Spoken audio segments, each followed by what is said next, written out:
Olá, companheiros, tudo certo? Na aula de hoje, a gente vai falar sobre meia-vida. Para introduzir esse assunto, eu coloquei aqui dois exemplos de reações de transmutação.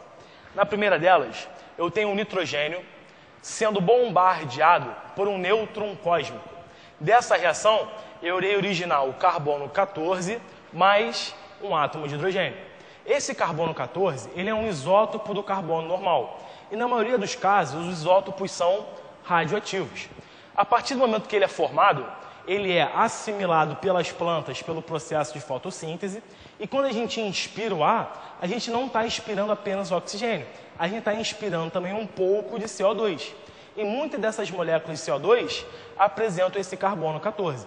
Então, na verdade, durante toda a nossa vida, a gente apresenta uma proporção constante entre carbono 12 e carbono 14 no nosso organismo. A partir do momento que um ser vivo morre, essa proporção começa a diminuir. Por quê? Como o carbono 14 é um elemento radioativo, com o passar do tempo ele vai decaindo. Vai decaindo, se transformando novamente em nitrogênio 14 e emitindo uma partícula beta. A gente fala que esse carbono 14 apresenta um tempo de meia-vida igual a aproximadamente 5.730 anos. O que é esse tempo de meia-vida? A cada 5.730 anos, a massa desse isótopo, desse carbono 14, cai pela metade. Então, na realidade, ele é muito utilizado para datação de fósseis.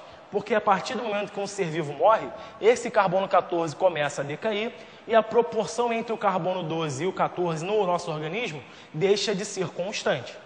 Existe uma fórmula para se calcular a meia-vida. Essa fórmula é representada pelo seguinte: a massa final de uma amostra vai ser igual à massa inicial sobre 2 elevado a x, onde esse x é o tempo de quantas meia-vidas se passaram em um determinado tempo.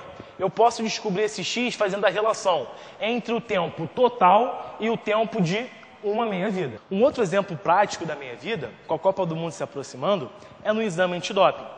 Porque toda substância que a gente ingere, ela apresenta um tempo de meia-vida específico.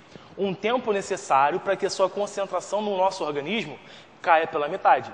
E hoje em dia, com as novas drogas utilizadas, muitas dessas drogas apresentam um tempo de meia-vida muito reduzido, o que dificulta muito na hora do exame antidoping.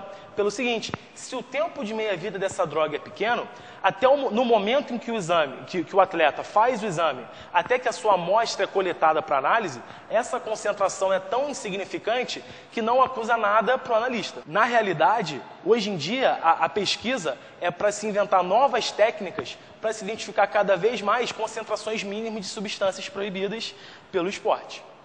Beleza? Foi um prazer, até a próxima.